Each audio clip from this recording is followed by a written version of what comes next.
Boa tarde a todos.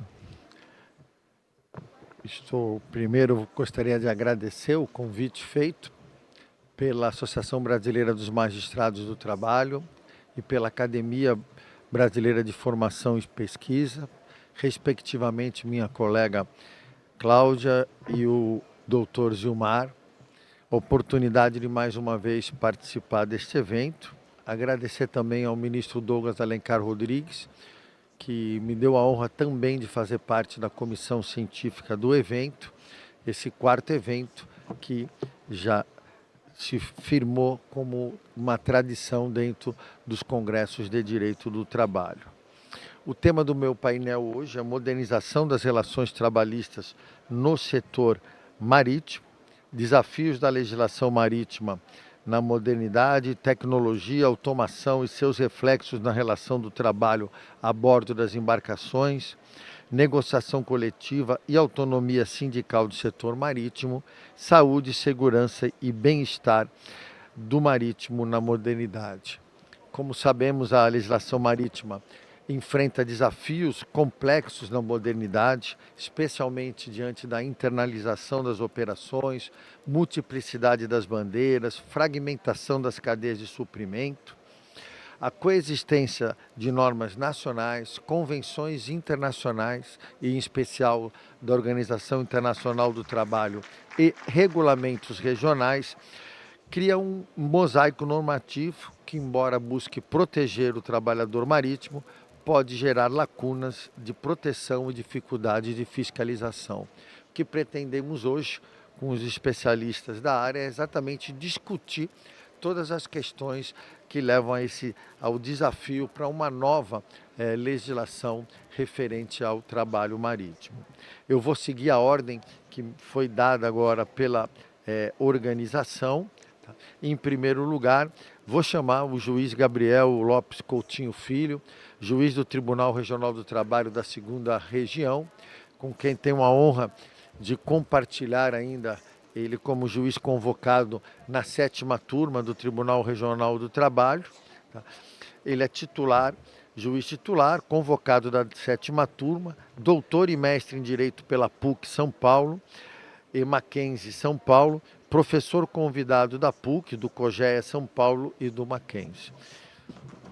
Doutor Gabriel, o senhor está com a palavra. Só vou ler.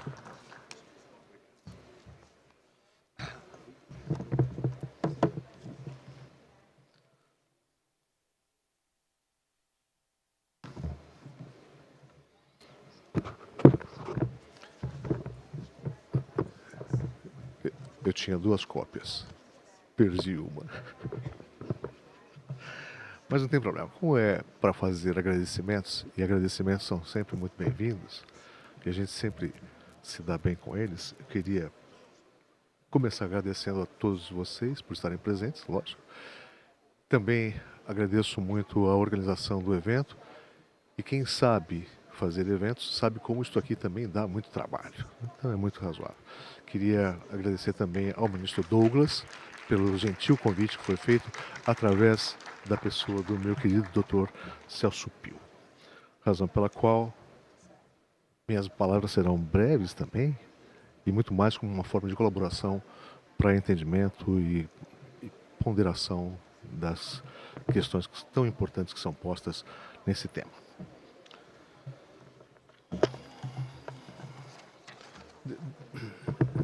Desde os fenícios, nós sabemos que os portos são coisas muito importantes. A questão marítima é sempre muito importante porque ela é onde se articula centros de poder e de soberania econômica. Essa soberania econômica tendo abrangência local e também global, na medida em que o transporte marítimo tem por excelência uma transformação do mundo cada vez mais numa aldeia. Por essa razão histórica, comento um fato contemporâneo que entendo muito relevante. A partir deste ano de 2025, o cenário brasileiro recebeu uma novidade que atinge relevância pela abertura de uma rota marítima direta da China para o Brasil, ligando o porto de Zhuhai Imagino que esteja falando corretamente. E Santana do Amapá e Salvador na Bahia. Da China para a Bahia. Beleza. Reposicionando o Brasil numa perspectiva logística e geopolítica internacional. Isso tudo num momento histórico bastante marcante, basta acompanhar os nossos noticiários. Esse exemplo de rota marítima China-Brasil tem um objetivo bem concreto, esse exemplo, né? Que é estender que no panorama internacional tendências como automação, digitalização, reestruturação de cadeias globais, sindicalismo portuário, sustentabilidade, todas essas questões são temas prontos para o debate. A nova rota China-Brasil insere o país em dinâmicas emergentes de transporte marítimo, reduzindo tempos e fortalecendo o Atlântico Sul.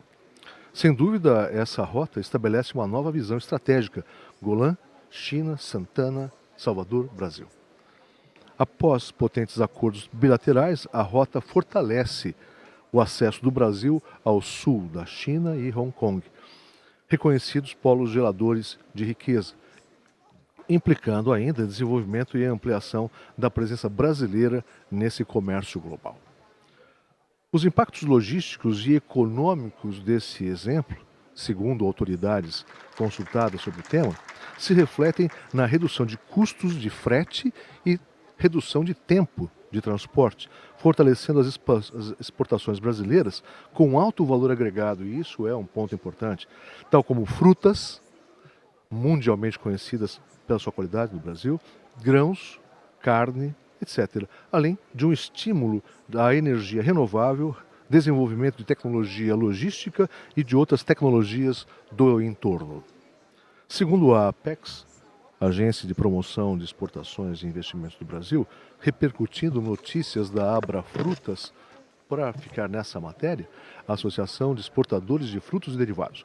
O custo de logística dessa conexão, conhecida como Canal Dourado, pode ser reduzido em 30%, uma redução considerável em um mundo que busca por produtividade e diminuição de custos, além de reduzir o tempo de viagem da China para o Ceará e para a Bahia para aproximadamente 30 dias. A bandeira de sustentabilidade também é hasteada, pois a nova rota compõe uma política de logística verde alinhada com objetivos globais, que são de redução de emissão. Mas é um aspecto caro ao nosso desenvolvimento humano que essas atividades nos tocam, que é a atividade logística diferenciada de um complexo modal, pois ela exige qualificação técnica, humana, educação de qualidade, segurança do trabalho em múltiplas camadas e gestão adequada da mão de obra. Retomamos o centro da discussão trabalhista, tão presente hoje, para buscar, se possível, assegurar previsibilidade e condições dignas de trabalho, eixo de grande importância na atualidade. E relembramos que no nosso mundo o trabalho humano caminha ao lado de decisões e resultados de investimentos. Duas faces de uma moeda que se move em conjunto no nosso mundo moderno.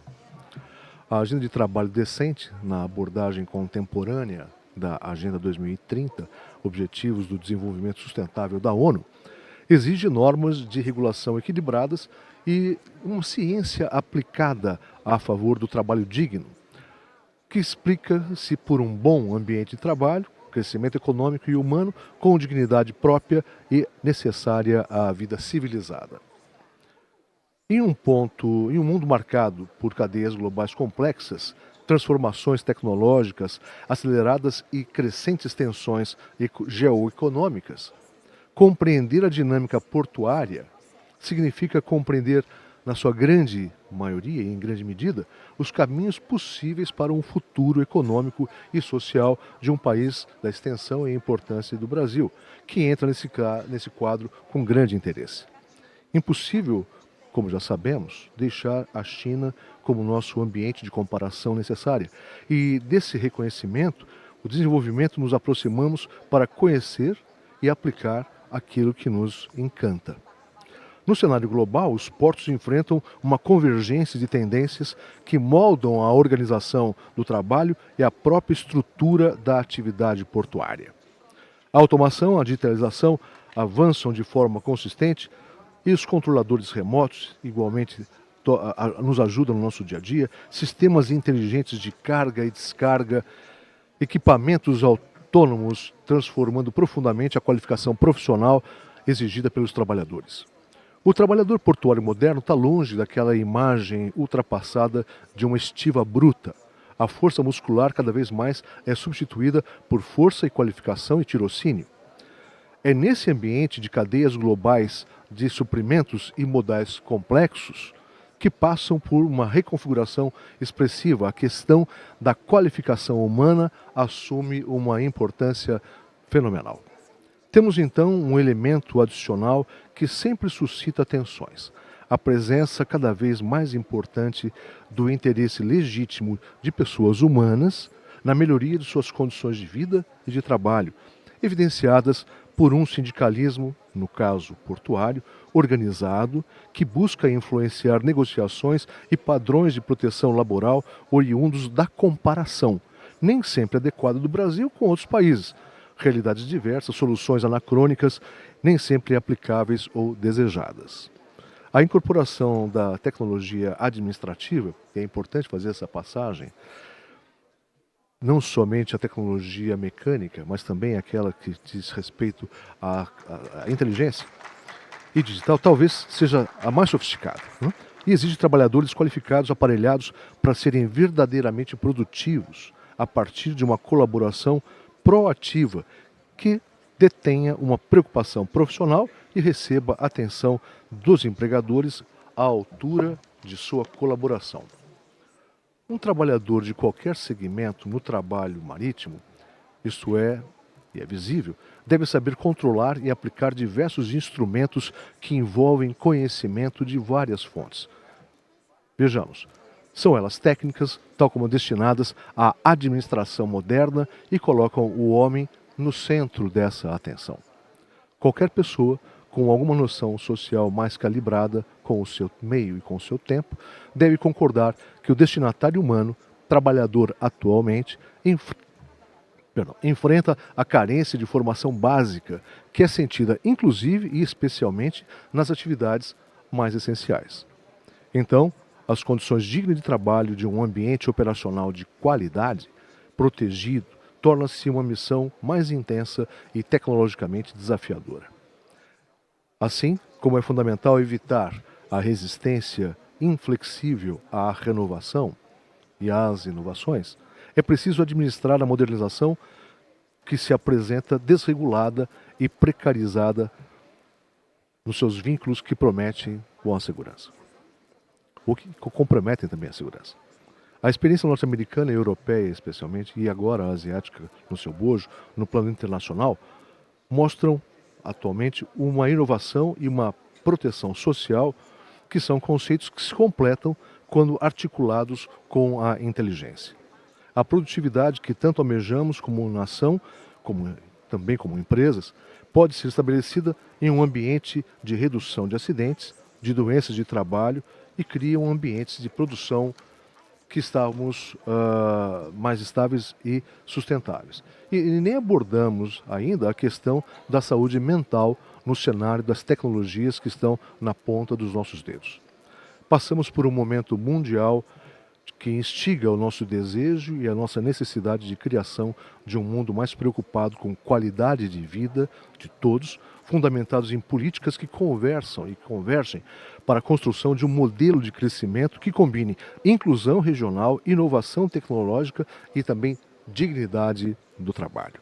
O projeto de lei 733 de 25, como sabemos, tem atraído debates e merecido atenção, especialmente nas críticas sobre a chamada precarização das relações trabalhistas e a possível ampla terceirização que essa norma propiciaria. É uma das visões que apresentam divergências e que devem redundar em frutos negociados para fortalecimento do segmento. Temos visto as autoridades judiciais exaltando com razão o diálogo entre os atores sociais para a busca de soluções democráticas e republicanas, para realçar essa eficiência. E também a promoção de um ambiente de negócios mais saudável, sem deixar de lado a dignidade do trabalhador. É uma mensagem extraída de algum lugar de fala precioso, que é o próprio judiciário. O desembargador Celso Pio sempre acentua nas suas intervenções, e fiz questão de verificar todas as suas falas, né, que estão publicadas. O PL 733 aponta para a valorização dos investimentos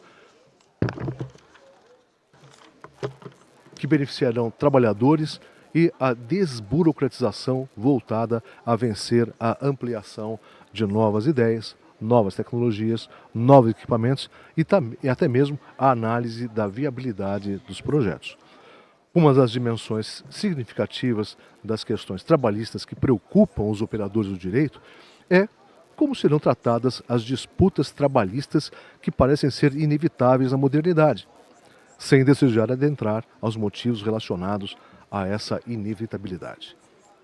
E essa preocupação tão legítima se expressa nos números crescentes de ações trabalhistas que assustam nossos governantes, nossos trabalhadores, nossos órgãos judiciais e também os empregadores. Cada vez mais caminhamos para a busca de soluções de disputas autônomas, com larga participação sindical, elemento que se mostrou relevante no pós-Segunda Guerra Mundial para o erguimento da Europa e o seu modo de vida. O PL 733/2025 pode representar uma oportunidade notável para modernizar o setor portuário brasileiro sob inspiração de um momento de equilíbrio de forças e atividade democrática real. Todavia, para que se alcance essa boa atividade, é fundamental que sejam garantidos mecanismos de proteção social, participação coletiva e transparência da gestão e na governança. O PL 733/25 traz a mediação e a conciliação trabalhista não só como continuamente possíveis, mas se tornam instrumentos essenciais de pacificação social, transição justa e adaptação institucional. Por outro lado, se a lei for aprovada sem salvaguardas adequadas, ou se a sua implementação negligenciar a participação de trabalhadores, poderá haver retrocesso em termos de segurança jurídica e de dignidade laboral. Por fim, a atitude proativa dos principais atores sociais será cobrada pela sociedade organizada, como indica o recentíssimo acordo de cooperação para construir e implementar uma política judiciária nacional de promoção do trabalho decente, que tem tudo para se tornar um marco histórico sobre o tema. Os desafios e instrumentos para vencê-los estão postos. É hora de que a nossa ação cidadã na construção de um país centrado nos valores sociais do trabalho e da livre iniciativa e sejam a favor do progresso do nosso mundo. Agradeço bastante a todos.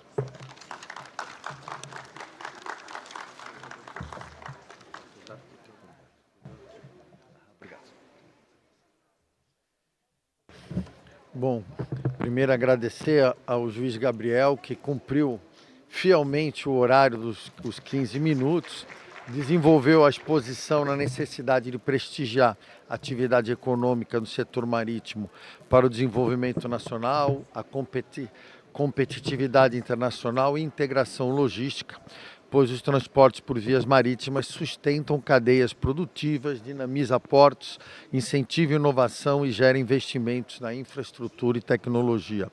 Ao mesmo tempo, defendeu que é imperativo proteger o valor social do trabalho, garantindo condições dignas, segurança, qualificação contínua, negociação coletiva efetiva e o respeito às normas trabalhistas. E lembrando que o artigo 1º da Constituição traz como valores sociais, e usa no plural, a livre iniciativa e a proteção, a valorização do trabalho humano. Continuando, vamos tratar dentro do setor marítimo, dentro da navegação, o trabalho marítimo, uma das partes mais importantes é o trabalho marítimo offshore, que refere às operações nas infraestruturas localizadas em alto mar, longe das costas, geralmente para exploração e produção de recursos naturais, como petróleo e gás, e o Brasil tem um papel significativo nessa área. Vou chamar para tratar do tema do trabalho marítimo e o offshore 4.0, o futuro das escalas e jornadas de trabalho no mar e a negociação coletiva. É um tema assim, muito importante, é extremamente polêmico, trazendo muita discussão atual. O Dr. Pedro Calmon Neto. Dr. Pedro Calmon Neto é sócio do escritório PCFA, Pedro Calmon Filho e Associados, bacharel em Direito pela UCAN no Rio, pós-graduado em Direito Ambiental pela PUC do Rio de Janeiro e em Direito Empresarial com especialização em Direito Marítimo e Contratos. É mestrando do primeiro mestrado em Direito Marítimo e Portuário do Brasil, da Universidade de Santa Cecília, membro da Academia Brasileira de Direito Portuário e Marítimo, da Associação Brasileira de Direito Marítimo, do Instituto Ibero-Americano de Direito Marítimo e membro da Comissão de Direito Marítimo Portuário da OAB do Rio de Janeiro e da OAB Nacional. Dr. Pedro, com a palavra.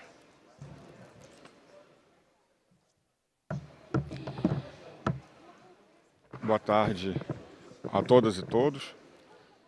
Antes de iniciar, gostaria de parabenizar todos os organizadores, em nome do ministro Douglas, da comissão acadêmica, do desembargador Celso Pio, agradecer muito o convite, dizer que esse, se não o maior e mais importante, com certeza é um dos maiores e mais importantes congressos da magistratura do trabalho e mais do direito do trabalho que está no mundo, pela sua importância, pela sua pluralidade e desenvolvimento.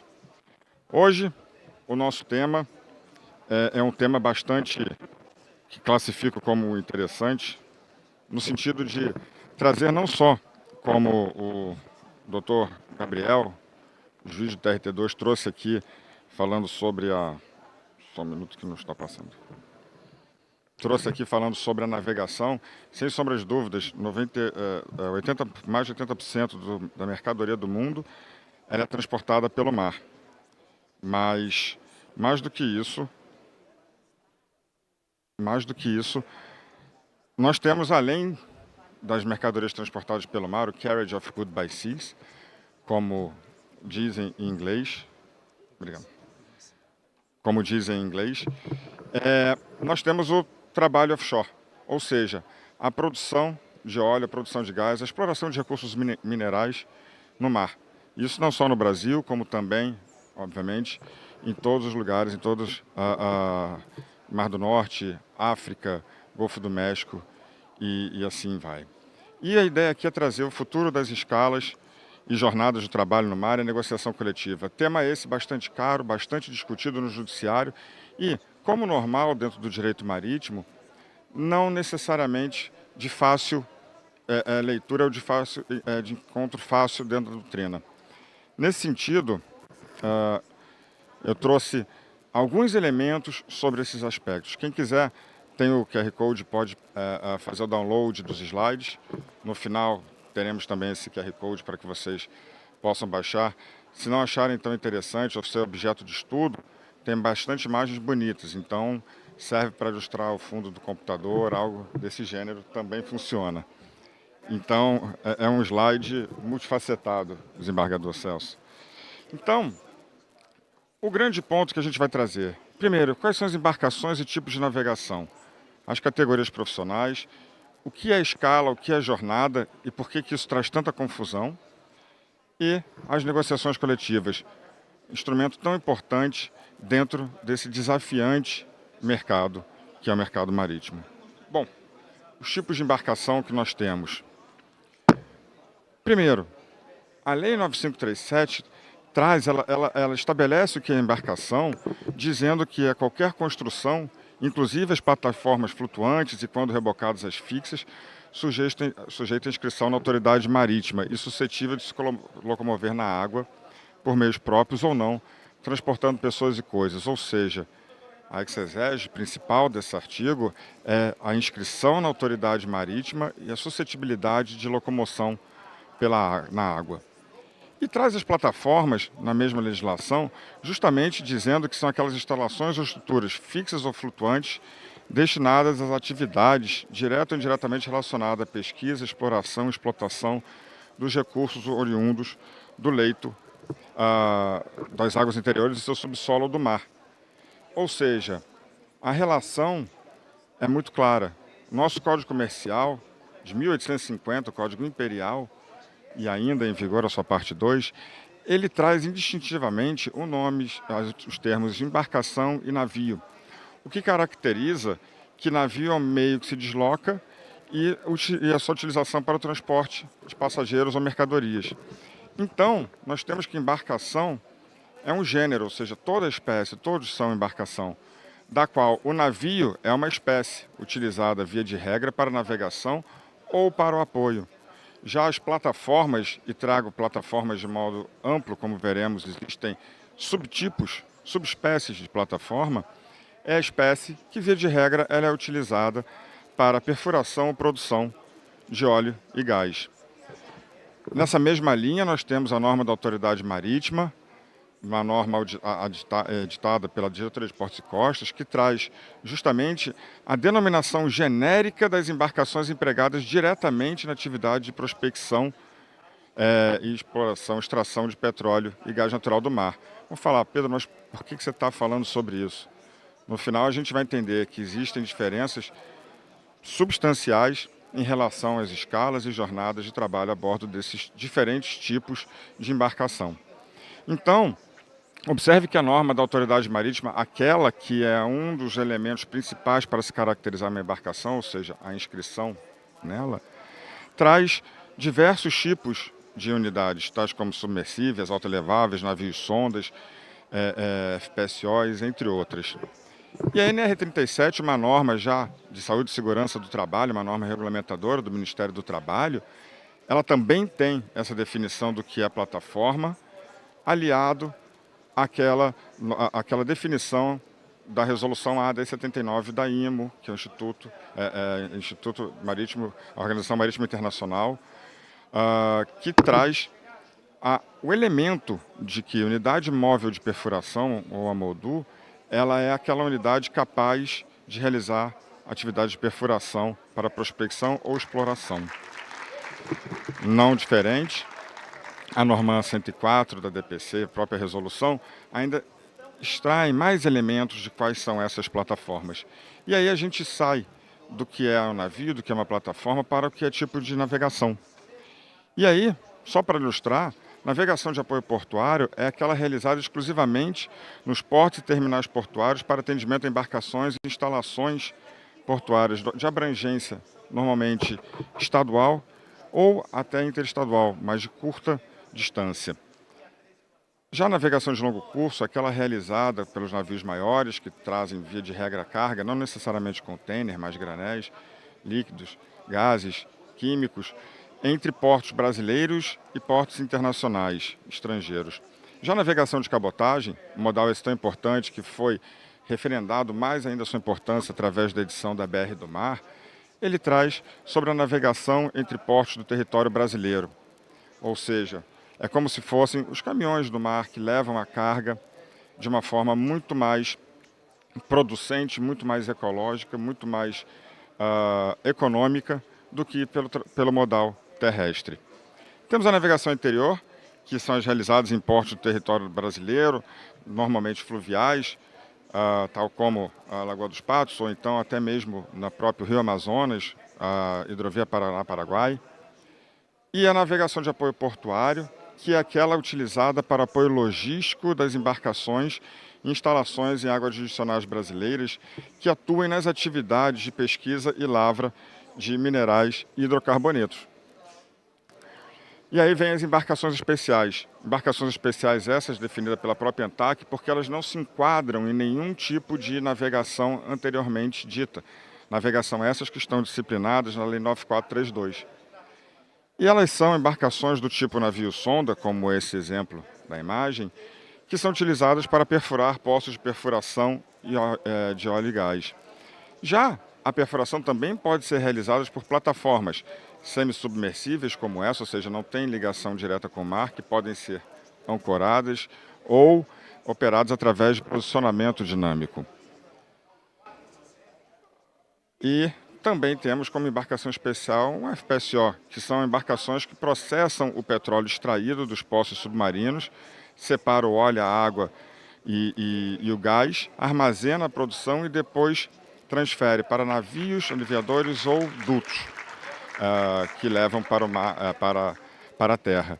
Essas embarcações, elas, via de regra, estão ancoradas. Ficam 10, 15 anos no mesmo local, justamente porque elas estão extraindo o petróleo daqueles poços que foram perfurados outrora pelas plataformas, sejam elas navio-sonda, plataformas semissubmersíveis. E aí nós entramos nas categorias profissionais para distingui-las.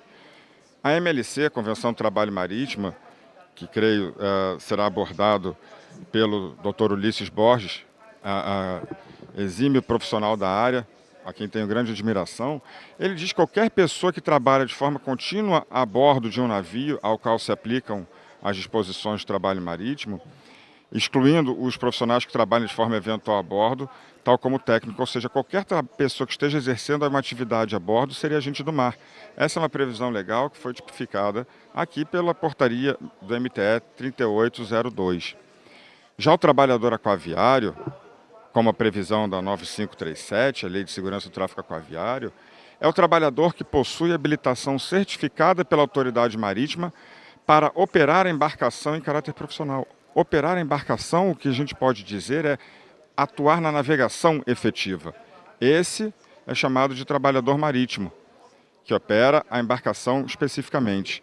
Os tripulantes não aquaviários, ou os TNAs, como são chamados, atualmente extra-rol, são profissionais não aquaviários que fazem parte da tripulação das embarcações, exercendo funções relativas às operações dessas unidades, dessas embarcações, mas não ligadas à navegação em si. Tal como um lançador de dutos flexíveis, aqueles que atuam no lançamento de dutos flexível, mas não na navegação propriamente dita dessa embarcação. E o trabalhador offshore, esse distinto de todos os outros, ele é regido pela Lei 5811 de 72 e ele é específico para aqueles trabalhadores que exercem suas atividades de exploração, dentro da exploração, ou seja, perfuração de poço, produção e transferência de petróleo no mar. A jornada legal de 12 por 12, regime especial de embarque de 15 por 15. Já os demais, e aí a gente entra na parte da escala, nos minutos finais que eu tenho. Escala e jornada são dois institutos que não podem ser de forma alguma confundidos. Primeiro, a escala é o tempo em que o aquaviário permanece, aquele trabalhador permanece a bordo, que inclui o seu tempo de descanso, alimentação e trabalho. É o regime de trabalho de embarque desse marítimo ou desse tripulante não aquaviário ou desse trabalhador offshore. Reconhecido na parte dos marítimos pelo artigo 248 da CLT e súmula 96. Já a jornada é a jornada diária que o marítimo vai efetivamente desempenhar sua função, o seu tempo de trabalho a bordo daquela embarcação. E o 248 ele traz especificamente a caracterização de que ela pode ser de modo contínuo ou fracionado. Importante lembrar que a categoria de marítimos ela é excluída, ela é diferenciada, expressamente excluída da regra geral da jornada de trabalho do artigo 57, pelo artigo 57, ou seja, não aplica-se o artigo 58 e sim o 248, como eu trouxe.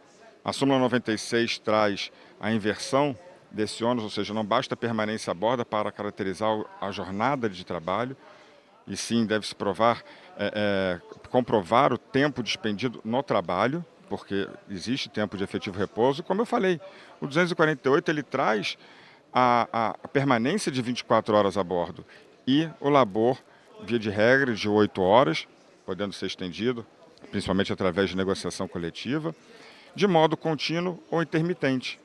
Ou seja, ao longo de 24 horas, o tripulante pode ser conservado em seu posto de trabalho durante 8 horas, contínuo ou de modo intermitente. E, diferente da CLT, que prevê 8 horas com máximo de 10 de trabalho, o STCW, uma convenção internacional sobre certificação e quarto de serviço, tanto quanto a MLC, ele traz a possibilidade de trabalhos de períodos mínimos, máximos de horas de trabalho que não ultrapassem 14, horas, normal não é 14, obviamente são 12, assim como prevê a Lei 5811, mas garantindo um descanso mínimo de serviço entre essa jornada, seja ela de 12 horas ou, se for partilhado, no mínimo de 6 horas a cada descanso, e não podem ser divididas em mais de 2 períodos. E aí eu venho para a negociação coletiva trazendo elementos extremamente importantes. A singularidade das atividades dos marítimos, dos trabalhadores offshore, das atividades como são reguladas por convenções internacionais, poucas leis brasileiras que regulam essa atividade, faz com que as convenções e acordos coletivos sejam extremamente importantes, porque sindicatos fortes, sindicatos sérios, que representam o interesse dos seus trabalhadores, efetivamente, entram em negociação com as empresas para que estabeleçam parâmetros tais como escala, jornada, remuneração e outros aspectos. Esses sindicatos têm tido atuação destacada no interesse das categorias, através de fixação de horas extras prévias, seriedade, ou seja, efetivamente uma defesa da categoria. E o próprio Sindimar, Sindicato dos Oficiais de Marinha Mercante, tem uma cláusula sobre transição justa marítima, trazendo para dentro dos acordos coletivos de trabalho a importância da agenda da economia verde, da descarbonização, visando uma transição justa marítima para esses trabalhadores. Então, desembargador Celso, como estou acostumado com tribuna, sei do tempo que me foi concedido, se não caçam minha palavra, sobretudo com o desembargador como presidente de mesa. Agradeço muito a presença de todos, agradeço a atenção, quem quiser os slides fiquem à vontade e qualquer dúvida estou à disposição. Muito obrigado, desembargador Celso Pio, parabéns mais uma vez.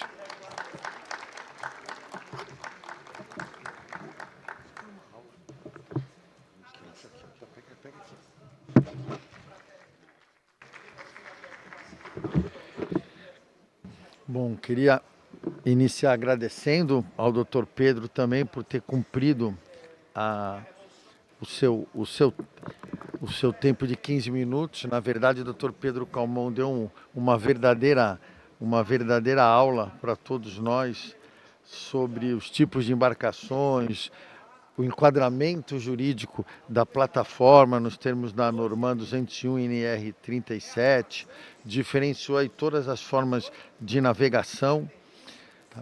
Navegação de alto curso, cabotagem, interior, navegação de apoio marítimo, a questão das embarcações especiais para poder enquadrar a plataforma e o FPSO. Trouxe a questão do enquadramento legal, que aí vai ser tratado de forma melhor na próxima exposição, das categorias de trabalhadores marítimos, agente do mar, do trabalho marítimo previsto na Lei 9.537, tá? Na LESTA, tá? Que já traz essa definição, e trouxe a questão da jornada de trabalho, da escala de trabalho, que é algo específico do marítimo. O magistrado do trabalho, como sabemos, ele é um generalista, ele conhece o direito do trabalho como um todo, mas tem grande dificuldade quando tem que entrar nas questões relativas a cada uma das categorias, e por isso essa sala de infraestrutura que a gente fala de marítimo, de portuário, de transporte rodoviário, de aeroviário que está aqui do lado, ou seja, de todas as categorias, para que realmente provoque os atores sociais para que possam buscar mais fundamento, mais conhecimento nessas áreas de atuação. Continuando aqui na programação trazida, agora, para falar sobre a Convenção 186 da OIT e a redefinição do conceito de trabalhador marítimo, expansão de direitos, desafios regulatórios e a reconfiguração sindical, eu convido o Dr. Ulisses Borges de Rezende.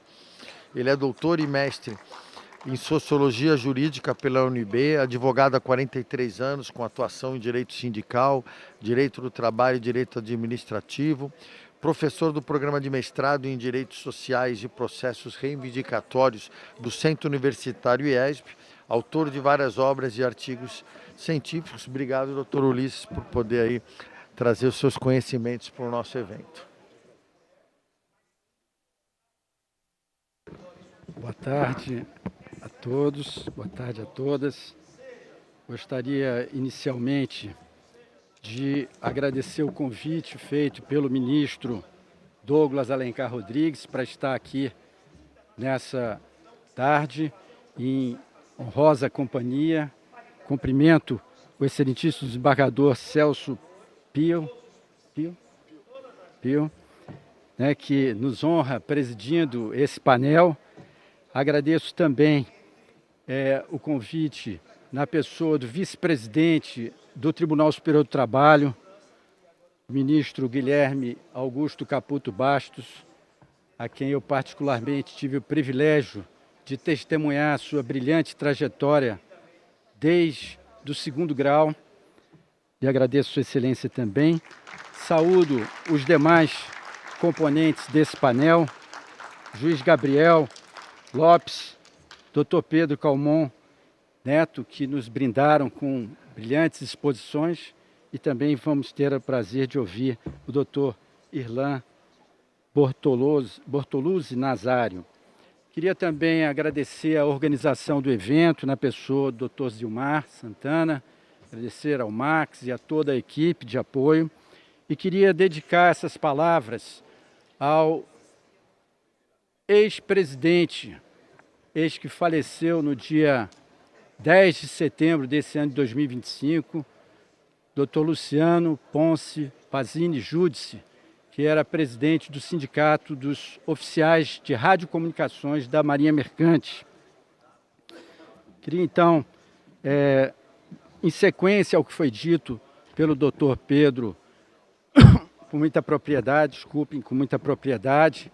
né, tenho a honra de privar até de uma amizade com Sua Excelência em campos opostos, sempre dialogamos em altíssimo nível, né, de maneira bastante civilizada e respeitosa, e efetivamente a abordagem que pretendo fazer é tentar dialogar aqui com todos a necessidade da adaptação da legislação brasileira às condições que foram adotadas pelo Brasil, se alinhando ao universo marítimo internacional, com a ratificação pelo Decreto Legislativo 144 de 2019 e depois a publicação do Decreto Presidencial 10.671 de 2021, que passou, então, com a ratificação e com a publicação, a ser norma interna no nosso país, a Convenção 186 da OIT, também conhecida como Convenção do Trabalho Marítimo, né, CTM 186, e mais conhecida ainda como LC de 2006. Historicamente, o nosso sistema de navegação, ele se notabilizou, acho que eu não consegui passar, esse antes, ele se notabilizou pelo transporte de carga. Nós tivemos, com o desenvolvimento da aviação, uma redução significativa do transporte de passageiros, e havia a compreensão de que trabalhador marítimo é aquele que opera a navegação em si. Então, nós tínhamos as categorias de marítimos que estavam relacionadas à navegação, começando pelo oficial de náutica, que é o comandante do navio, oficial de máquinas, eletricistas, oficiais de radiocomunicação, como já mencionei, enfermeiros da Marinha Mercante, taifeiros, marinheiros moços, várias categorias, pelo menos umas 10, mas todas relacionadas à navegação em si. Todas relacionadas à navegação em si. Então vejam, por exemplo, os taifeiros, panificadores, são aqueles da cozinha. Eles precisam estar presentes no navio para que o comandante possa operar o navio, para que todos os demais possam operar o navio. Então ele é considerado marítimo também. Mas as outras atividades que não estão relacionadas à navegação em si, ela simplesmente não era considerada como atividade de trabalho marítimo. Essas pessoas que trabalham permanentemente dentro dos navios, mas não trabalham com a navegação em si, elas eram consideradas simplesmente como people on board, pessoas embarcadas, e não tinham o tratamento de marítimo, seja na amplitude da legislação protecionista ao trabalho marítimo, como também desdobramentos previdenciários e segurança do trabalho e outras categorias. E a Marinha do Brasil, ela é obrigada a acompanhar toda a saída de qualquer navio de um porto, tendo lá o chamado rol de equipagem. O rol de equipagem é a lista dos tripulantes que navegam o navio em si. Quem não navega em si é o people on board, está simplesmente fora. E não tem a necessidade da certificação pela Marinha Mercante para o seu trabalho, esse pessoal people on board. Então, a grande mudança da MLC, que foi ratificada pelo Brasil, é a inclusão na categoria como trabalhador marítimo de todas as pessoas que trabalham em navio, independentemente da atividade que elas façam, desde que seja um trabalho permanente. Então, nós temos o desenvolvimento, praticamente meados do século passado para cá, do turismo, de uma forma ampla. Um navio de turismo, ele tinha a sua tripulação que navega em si, sendo considerada marítima, e os demais people on board. É praticamente uma cidade que está boiando e viajando num navio de turismo. Então, tem muitas pessoas lá trabalhando com comércio, trabalhando com limpeza, trabalhando com entretenimento, com uma série de coisas que não eram consideradas integrantes da categoria dos marítimos. Ao mesmo tempo, o século passado, a partir da Segunda Guerra Mundial, ele passa a exploração dos hidrocarbonetos, óleo e gás, basicamente, petróleo, e chegamos à plataforma continental brasileira.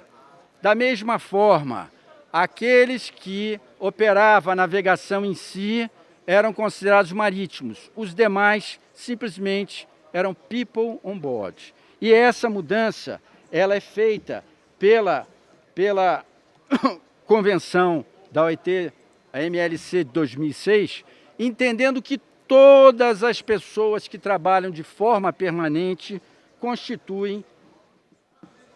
não constituem mais people on board, constituem como trabalhadores, são trabalhadores marítimos. O doutor Pedro mostrou algumas embarcações, eu relacionei aqui, principalmente na área de offshore, navios de suprimento de plataforma, embarcações de manuseio de âncoras, navios de apoio e mergulho, navios de instalação de dutos, navios de pesquisas sísmicas, navios de apoio ROV, navios de combate a derramamento de óleo, tão importante para a questão ambiental, e embarcações multifuncionais, dentre outras. Esse rol nem é exaustivo. Se estima mais ou menos nas bacias de Campos e na bacia de Campos e na bacia de Santos, em torno de 23 mil trabalhadores do offshore, integrados à exploração de petróleo e gás, que eram simplesmente trabalhadores que eram considerados people on board e não trabalhadores marítimos. E eles estão inseridos nessa mudança efetiva realizada pela MLC 2006. Então vejam, Vossas Excelências, que a Convenção 185 da OIT, um pouquinho anterior a 186, porque a MLC 2006, ela congregou em torno de mais ou menos uns 40, 50 documentos que já haviam. É uma consolidação do trabalho marítimo, é uma espécie de um estatuto do trabalho marítimo. E então ela absorve várias outras. A Convenção 185 da OIT, ela já trazia nas suas versões em inglês a expressão seafarer e na versão em francês, que são as duas versões oficiais da OIT, marine e gente de mer. Eu não lido bem com esses idiomas estrangeiros, mas A Convenção 185, no idioma português, ela traz o termo marítimo e a locução gente do mar como sinônimos. Toda e qualquer pessoa empregada, contratada ou que trabalhe em qualquer função a bordo de uma embarcação, que não seja de guerra, evidentemente a Marinha de Guerra está totalmente fora disso, e que esteja dedicada habitualmente à navegação marítima. Então é muito importante que os cultores do direito compreendam que há uma mudança estrutural com essa convenção, desde a 185, que é muito próxima, e a 186, ela repete essa expressão na tradução em português. Gente do mar significa qualquer pessoa empregada ou contratada ou que trabalha a bordo de um navio ao qual essa convenção se aplica. Então, há, na verdade, uma certa dificuldade de terminologia com o seafarer em inglês, com o marítimo em português e com gente do mar em português. E a LESTA, que é justamente a lei mencionada pelo Dr. Pedro, 9.537, ela é de uma geração anterior, ela é do século passado ainda. Ela precisa ser adaptada às condições da MLC 2006. E a LESTA utiliza o conceito de aquaviário, que talvez possa ser interpretado como marítimo no sentido seafarer, no inglês. E a definição da lei, que foi demonstrada pelo Dr. Pedro, e do decreto, reduzem a condição, seja de aquaviário, seja de marítimo, a quem opera a embarcação em si. Então há uma dissonância entre a legislação internacional a qual o Brasil aderiu e a legislação anterior, que precisa passar por essa adaptação. O decreto 2.596, que regulamenta a LESTA, ele coloca aquaviário como espécie, como gênero, e marítimo, fluvial, pescador, mergulhador ou atividade subaquática, que são aquelas atividades abaixo da lâmina d'água, hoje extremamente robotizadas, os chamados ROVs, né? Na verdade, para que haja menor trabalho humano possível naquelas condições que são condições extremamente drásticas. Então, essa convenção, ela ampliando o conceito, ela necessita ser adaptada à legislação brasileira. Isso é, a legislação brasileira em vigor, ela não está em sintonia com a legislação internacional que o Brasil adotou, colocando o Brasil no mesmo nível, no mesmo patamar da maioria das nações do mundo inteiro que também aderiram à mesma convenção. Portanto, o que trago para esse debate, desembargador, é exatamente a conclusão de que há necessidade de uma adequação da legislação brasileira infraconstitucional à Convenção da MLC 2006, da Organização Internacional do Trabalho. Inclusive no que diz respeito à atuação da Autoridade Marítima, a DPC, também mencionada. A DPC tem uma série de normas e não é difícil essa adequação da DPC, porque basicamente o ponto central está no credenciamento, que é a chamada CIR, a certificação para que a pessoa possa trabalhar como marítimo, que é exigida pela Marinha. Essa certificação, ela exige cursos de formação, porque esse trabalho no mar, ele muitas vezes enfrenta intempéries, ele muitas vezes enfrenta incêndios, ele muitas vezes enfrenta acidentes.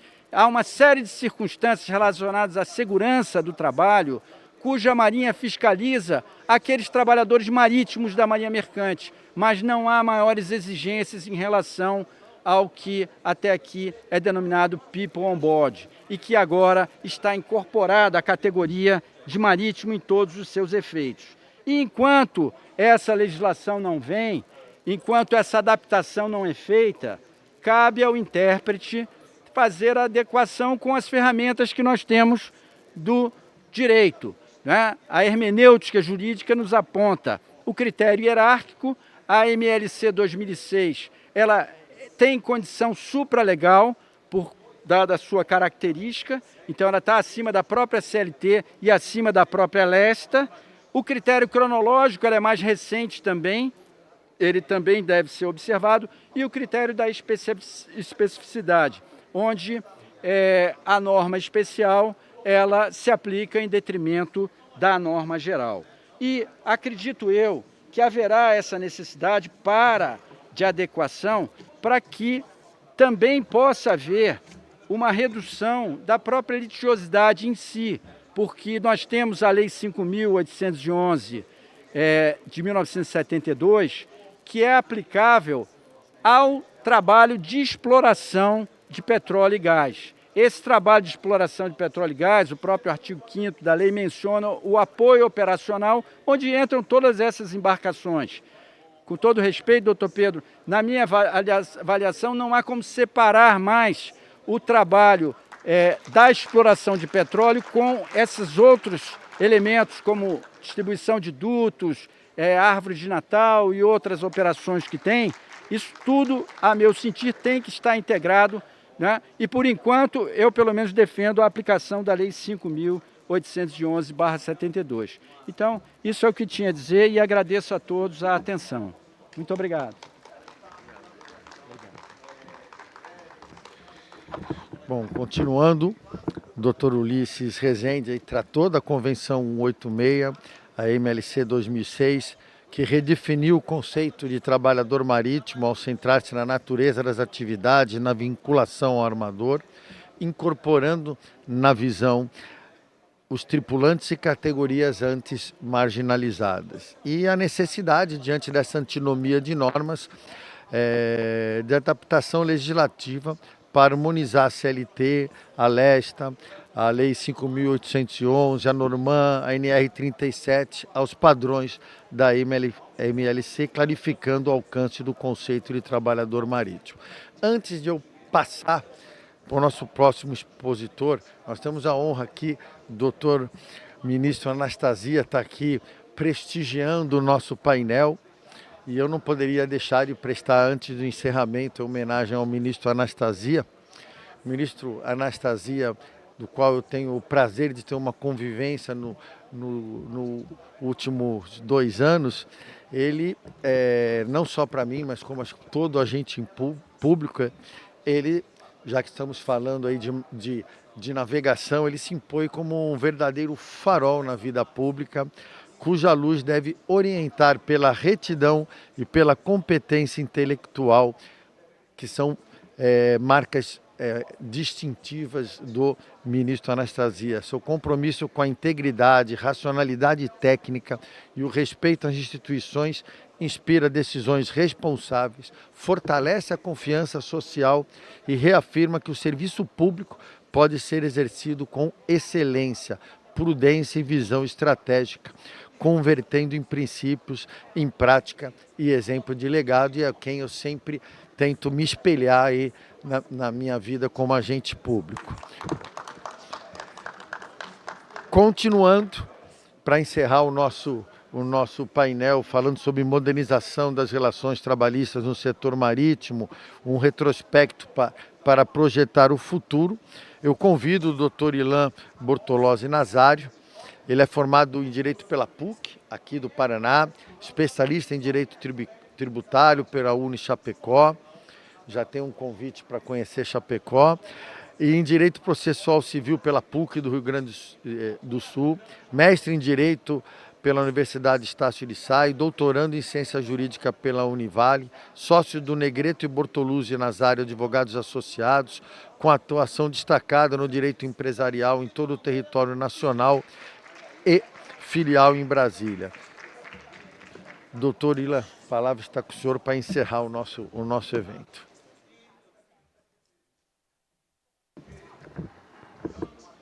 Excelentíssimo presidente da mesa, desembargador Celso Pio, ilustres colegas expositores, Dr. Gabriel Lopes Coutinho Filho, Dr. Pedro Calmon Neto, Dr. Ulisses Borges de Rezende, senhoras e senhores presentes, é uma honra participar desse Congresso Nacional do Direito do Trabalho. e contribuir para que o debate sobre os desafios e perspectivas das relações trabalhistas no setor marítimo, aqui hoje debatidas. Dr. Celso, cumpre-me hoje uma data importante antes de iniciar minha fala sobre o tema, dia 28 de novembro, é o dia que a minha falecida mãe estaria de aniversário, completando hoje 72 anos. Espero que ela esteja orgulhosa desse que vos fala lá do céu e acredito que os ensinamentos dela tentarei preconizar hoje aqui.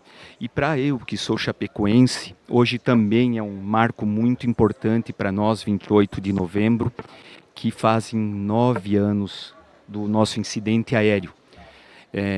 Para quem talvez não saiba, era conselheiro, era para estar no avião da Chapecoense e Deus me brindou com a vida. E não só isso, perdi vizinhos, fico até emocionado, e foi me incumbido em 4, 5 profissionais fazer as defesas da nossa Associação Chapecoense de Futebol com relação ao incidente aéreo na parte trabalhista. Então, uma data que nos comove. Chapecó hoje está triste. Apesar de eu profissionalmente estar alegre, eu como chapecoense, uma parte do meu coração hoje está triste.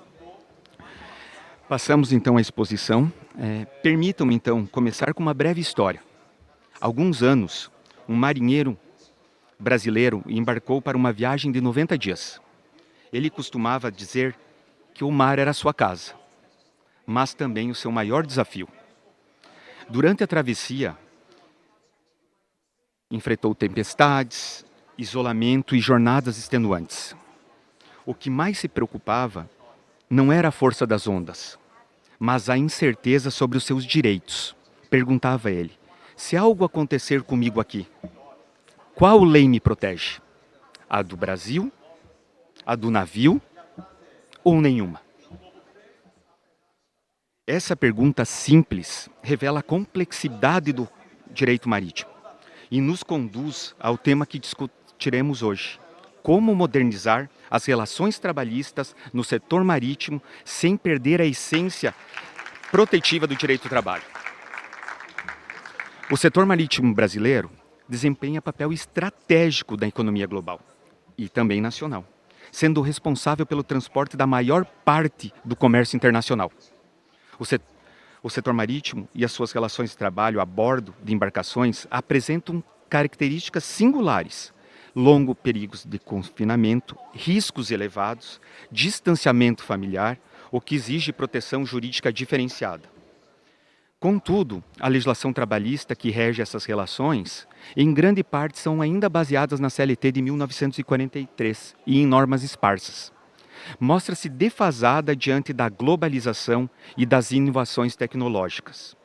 O objetivo hoje da minha explanação é refletir sobre a modernização dessas relações, revisitando o passado para proteger um futuro que concilie competitividade e proteção social. A CLT, como foi explanado antes, dedicou dispositivos específicos aos marítimos, como os artigos 248 a 252, que tratam da jornada e a compensação de horas. Também há regras sobre férias e mecanismos históricos, como as delegacias do trabalho marítimo. Porém, esse arcabouço é fragmentado e desatualizado. Além da CLT, temos leis esparsas e convenções internacionais, como a Convenção do Trabalho Marítimo da OIT, MLS 2006, promulgada pelo Brasil pelo Decreto número 10.671 de 2021. A Convenção do Trabalho Marítimo, chamada de quarto pilar da regulação marítima global, estabelece padrões mínimos para condições do trabalho: alojamento, alimentação, saúde e bem-estar aos marítimos. Esses padrões são mínimos, não máximos. O Brasil, ao ratificar essa convenção, não está impedido de manter normas mais protetivas. Pelo contrário, a própria OIT recomenda que os países não retrocedam em direitos já conquistados. Imagine um tripulante brasileiro contratado para trabalhar em um navio de bandeira estrangeira. Pela lei do pavilhão, aplica-se a legislação do país onde o navio é registrado. Mas e se essa norma for menos protetiva ao trabalhador? Até pouco tempo, o TST aplicava a norma mais favorável ao trabalhador, garantindo direitos da CLT. Recentemente, decisões como a da TRT2, como tivemos aqui o presidente da mesa e o juiz, têm reforçado a aplicação da lei da bandeira, o que gera insegurança e pode reduzir garantias. Esse cenário revela um dilema.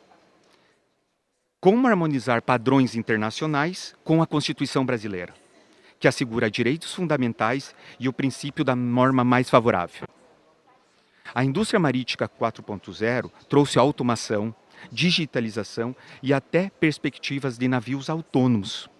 Isso reduz tripulações, altera perfis profissionais e exige novas qualificações.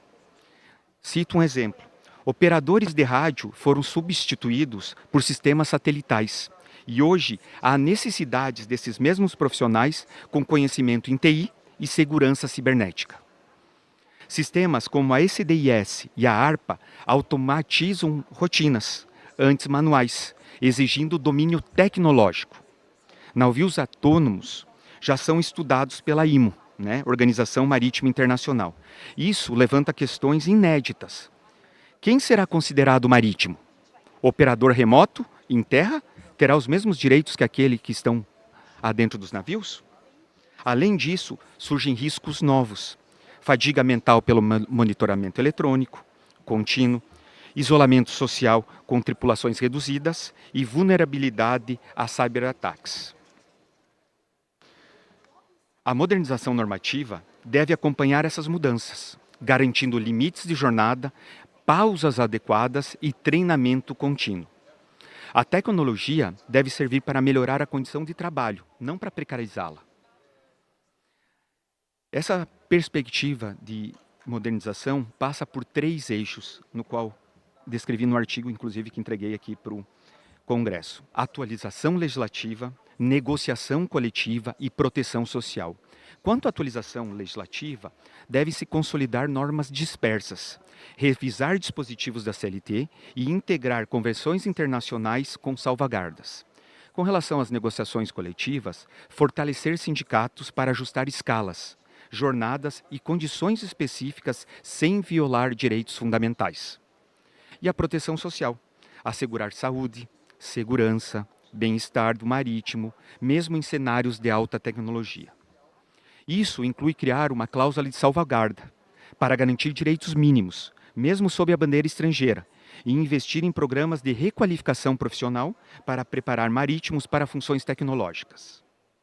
Aqui faço questão de citar o ministro Maurício Gouldinho Delgado, abro aspas. A implementação de novas tecnologias exige uma revisão constante dos contratos de trabalho, para assegurar que novas condições estejam claramente definidas e respeitem os direitos dos trabalhadores. Cito ainda a doutrinadora Alice Monteiro de Barros, muito importante aí para o direito marítimo. Preconizar o princípio da norma mais favorável. E o eterno Arnaldo Susequinde, que alerta que a flexibilização só se legitima se preservar direitos essenciais. Modernizar significa criar um marco regulatório que regularize normas internacionais com a Constituição brasileira, fortalecer a negociação coletiva e investir em qualificação profissional.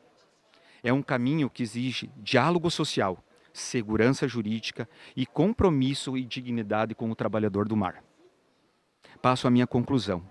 Modernizar não é desproteger. É preciso construir um marco regulatório que dialogue com a tecnologia, preserve direitos fundamentais e assegure competitividade. Como ensinou Arnaldo Susequinde, a flexibilização só se legitima se os direitos essenciais forem preservados. A modernização deve ser guiada pelos princípios clássicos do direito do trabalho: proteção, norma mais favorável e irretutibilidade de direitos, para que o futuro do trabalho do mar seja seguro, justo e sustentável. E deixo aqui uma pergunta para a reflexão dos senhores. Estamos preparados para garantir trabalho decente no mar diante da revolução tecnológica? Quero que reflitam isso.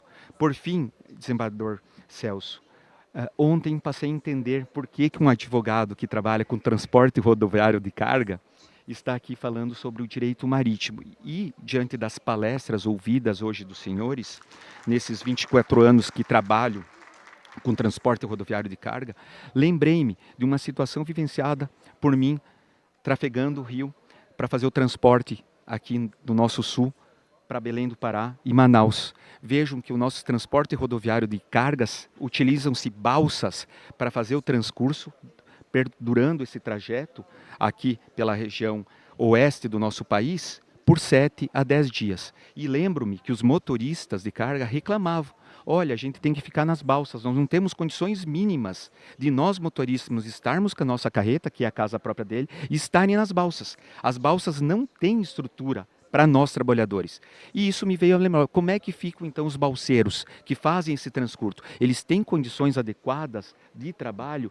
Então acredito que o ministro Douglas tenha visto essa perspectiva e do qual ele também sabe que trabalhei muito com a lei 12.619, que é a lei do motorista, que posteriormente foi alterada pela 3.103/2015, né, que deu aos trabalhadores de cargas, né, rodoviárias de carga, um direito mínimo, e que inclusive foi discutido aqui através no STF, através da DI 5322, que ontem foi explanada por um dos congressistas aqui, mas acredito que o ministro Douglas, diante da sua inquietação, pensou: encaixarei o ILAN com transportes de carga nesse painel, levando um pouco de conhecimento do transporte rodoviário de carga, encaixando no direito marítimo, e deixo uma dica aqui para vocês: avançar na legislação, porque se os motoristas conseguiram uma lei própria, acredito que os marítimos também consigam fazer uma lei própria e que consigam colocar todos os direitos e deveres dessa classe operacional. Seria isso, tá, doutor Celso? Obrigado a todos,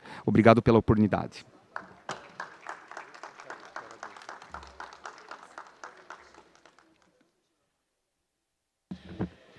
Bom, doutor Ilan,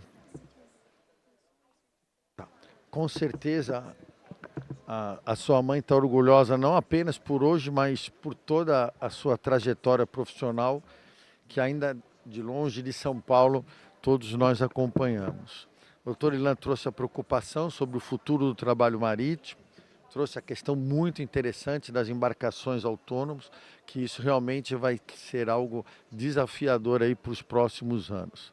Antes da minha conclusão, como o Dr. Gabriel citou, a Seportos, e nós teremos uma audiência pública na próxima quarta-feira da Comissão Especial, falando sobre a praticagem, que não foi tratada no anteprojeto de lei, porque trata da navegação, exatamente da barra para o porto.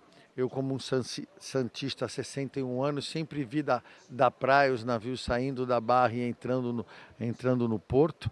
Mas eu queria aqui deixar o meu testemunho que a praticagem é essencial para a segurança, para a eficiência e para a competitividade dos portos brasileiros, garantindo manobras precisas em áreas complexas, redução de riscos operacionais, otimização de janelas de atracação e continuidade logística, mesmo em condições adversas, que ela não pode ser olhada apenas pelo aspecto econômico.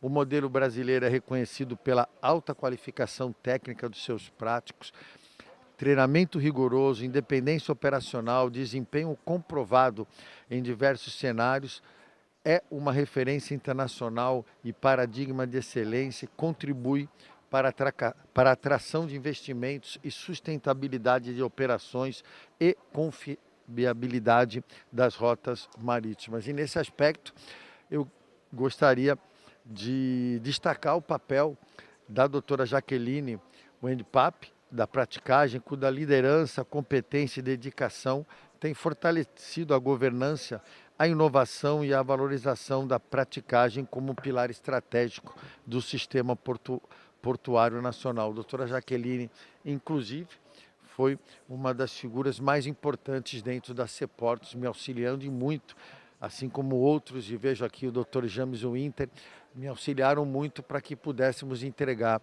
o relatório. Concluindo, aproveitando que os outros painéis ainda estão ocorrendo, a modernização das relações de trabalho no setor marítimo, diante de tudo que ouvimos, é um processo complexo que envolve desafios tecnológicos, legais, econômicos e sociais. Superar esses obstáculos requer diálogo entre o governo, empresas e trabalhadores, além de investimentos em qualificação e revisão, adaptação normativa.